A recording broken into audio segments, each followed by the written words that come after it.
Plague, cholera, swine flu और कोविड-19 जैसे virus से वैश्विक महामारी के बाद लोगों के मन में ये सवाल उठता है कि विश्व में अगली महामारी कब आएगी, आएगी भी या नहीं आएगी, अगर आएगी तो उसका स्वरूप क्या होगा।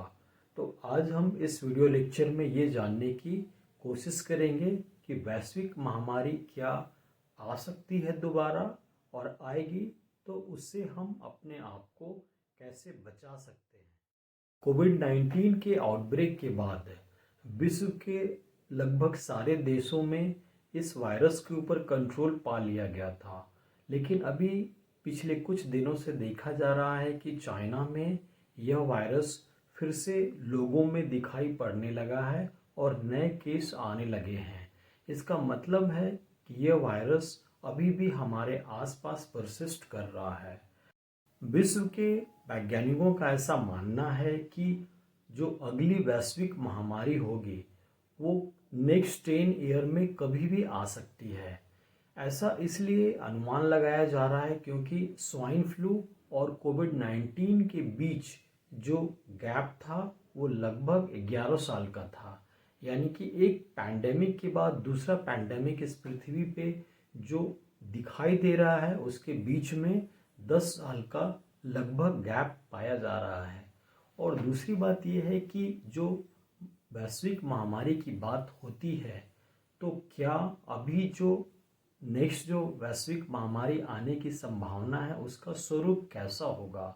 तो वैज्ञानिकों का इसमें अपना ओपिनियन है कि जैसे जैसे वैश्विक महामारी आगे की ओर आपको दिखाई पड़ेगी उसका स्वरूप पिछले से ज़्यादा भयानक होगा। महामारी का अगर हम कारण देखें तो सबसे पहला है आपका ग्लोबल वार्मिंग। वैज्ञानिकों का ऐसा मानना है कि अगले 50 साल में पृथ्वी का जो तापमान है वो 2 डिग्री सेंटीग्रेड बढ़ जाएगा, और ये टेम्परेचर बढ़ने से जो जीव जंतु हैं वो एक स्थान से दूसरे स्थान पे माइग्रेट करेंगे सरवाइव करने के लिए।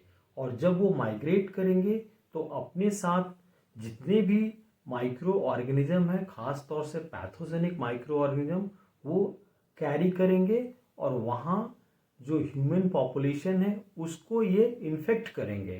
तो ये एक रीजन है वैश्विक महामारी के होने का। जब एक अनुमान के अनुसार 2070 तक लगभग 10,000 न्यू माइक्रोब्स, पैथोजेनिक माइक्रोब्स जिसमें वायरस और बैक्टीरिया दोनों होगा, वो एनिमल से ट्रांसफ़र कर जाएंगे ह्यूमन बॉडी में। और चूंकि ये बिल्कुल नए होंगे आपके इम्यून सिस्टम के लिए, जिसको ये रिकॉग्नाइज नहीं कर पाएगा, और इसके अगेंस्ट में एंटीबॉडी वो इमीडिएट जनरेट नहीं कर पाएगा। तो ये एक कारण रहेगा क्लाइमेट चेंज होने की वजह से वैश्विक महामारी फैलने का। दूसरा है आपका डिफॉरेस्टेशन। डिफॉरेस्टेशन होने की वजह से सबसे ज़्यादा क्लाइमेट चेंजेस की संभावनाएं रहती हैं, क्योंकि प्लांट जब कटते हैं, बड़े बड़े पेड़ पौधे जब कटते हैं तो पृथ्वी का टेम्परेचर बढ़ने लगता है। और दूसरी बात यह है कि डिफॉरेस्टेशन होने की वजह से उसके साथ जो माइक्रोब्स एसोसिएटेड थे वो अब अपने आप को सरवाइव करने के लिए दूसरे एनिमल से ह्यूमन बॉडी की तरफ मूव करते हैं। और ये जब पैथोजेंस मूव करते हैं तो जो एनिमल पे जाकर के ये अपने आप को जीवित रखने की कोशिश करते हैं उनको ये डिजीज काउज करते हैं। और ह्यूमन बॉडी के साथ भी जब ये एसोसिएट होंगे तो वहाँ भी इन्फेक्शन काउज करते हैं। तो इस तरह से डिफॉरेस्टेशन भी आपका वैश्विक महामारी के साथ जुड़ा हुआ है, क्योंकि इस पृथ्वी पे जितने भी लिविंग ऑर्गेनिज्म हैं, चाहे वो प्लांट हो, एनिमल हो या ह्यूमन बीइंग हो, ये सभी आपस में एक दूसरे से इंटरकनेक्टेड हैं। एक अनुमान के अनुसार बताया गया है कि डिफॉरेस्टेशन से केवल जो ह्यूमन पे इम्पैक्ट होता है उसकी वजह से लगभग 1.5 करोड़ लोग पूरे विश्व में इसकी वजह से मर जाते हैं। तीसरा है आपका पॉपुलेशन। विश्व में जैसे जैसे जनसंख्या बढ़ती है वैसे वैसे माइक्रोब्स के लिए होस्ट बढ़ते हैं, क्योंकि जितने भी पैथोजेनिक माइक्रोब्स हैं उनको जीवित रहने के लिए ह्यूमन बॉडी चाहिए। तो जो पॉपुलेशन डेंसिटी बहुत ही स्मॉल होगा वहाँ पे माइक्रोब्स के लिए होस्ट की अवेलेबिलिटी घटेगी, और पॉपुलेशन डेंसिटी बहुत ज़्यादा होगा तो इसका मतलब है कि होस्ट की अवेलेबिलिटी बढ़ती है। तो पॉपुलेशन भी एक रीजन रहेगा वैश्विक महामारी को लाने के लिए। और हमारा वर्ल्ड में आप देख रहे हैं कि पॉपुलेशन सब जगह बढ़ता ही जा रहा है। उसके साथ है कि जब पॉपुलेशन के साथ आप देख रहे हैं कि टेक्नोलॉजी बढ़ रही है, लोगों के एक स्थान से दूसरे स्थान पर पहुंचाने के लिए एरोप्लेन है, बुलेट ट्रेन है, यानी कि आप 24 आवर्स में पृथ्वी के एक कॉर्नर से दूसरे कॉर्नर पे पहुंच जाते हैं बाय फ्लाइट।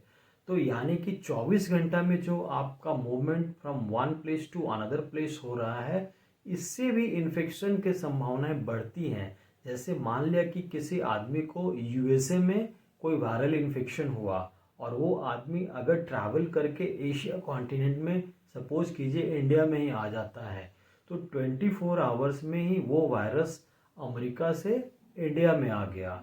तो जो टेक्नोलॉजी इम्प्रूव की है ट्रांसपोर्टेशन में, वो भी एक रीज़न है वैश्विक महामारी लाने में। आने वाले टाइम में ये टेक्नोलॉजी और बढ़ेगी, बुलेट ट्रेन आ रहे हैं, तो जो पैथोजेन का ट्रांसपोर्टेशन होगा from one body to another body वो बहुत ही फास्ट होगा। आज से 100 साल पहले ये ट्रांसपोर्टेशन आसान नहीं था। तो अगर कहीं पे दूसरे कंट्री में आउटब्रेक होता था किसी पैथोजेंस का, तो वो दूसरे नेक्स्ट कंट्री में जाने में टाइम लगता था। तो हमें इससे बचने के लिए सबसे पहले तो हमें क्लाइमेट चेंज पे कंट्रोल करना होगा, यानी कि पृथ्वी का तापमान कैसे ना बढ़े, इसके लिए सारे प्रयास करने होंगे, सभी को करने होंगे। दूसरा है डिफॉरेस्टेशन को स्टॉप करना होगा, क्योंकि मैंने बताया कि पैथोजेंस जो प्लांट्स पे हैं वो एनिमल्स और ह्यूमन बॉडी में शिफ्ट करेंगे और वो वैश्विक महामारी का कारण बन सकते हैं।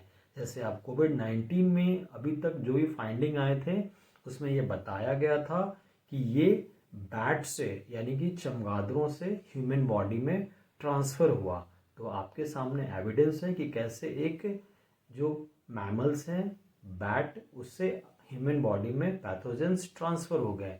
तो आने वाले टाइम में जब क्लाइमेट चेंजेस होगा, डिफॉरेस्टेशन होगा, यानी कि पौधे कटेंगे, पेड़ कटेंगे, तो वो सारे एनिमल्स शिफ्ट करेंगे one place to another place, और वो जब शिफ्ट करेंगे तो ह्यूमन बॉडी में भी वो इन्फेक्शन काउज कर सकते हैं। तीसरा आपका ह्यूमन पॉपुलेशन जो बढ़ रहा है उसको भी कंट्रोल करना पड़ेगा, क्योंकि जैसे जैसे पॉपुलेशन डेंसिटी बढ़ेगी, होस्ट के लिए, पैथोजेंस के लिए होस्ट की अवेलेबिलिटी होगी, तो हमें कंट्रोल करना होगा पॉपुलेशन को भी।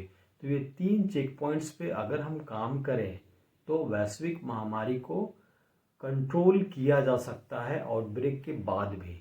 लेकिन वैश्विक महामारी तो आएगी ही। जो भी अभी जिस तरह से हमारा लाइफ स्टाइल है उसमें आप इससे बच नहीं सकते हैं। Thank you for joining us.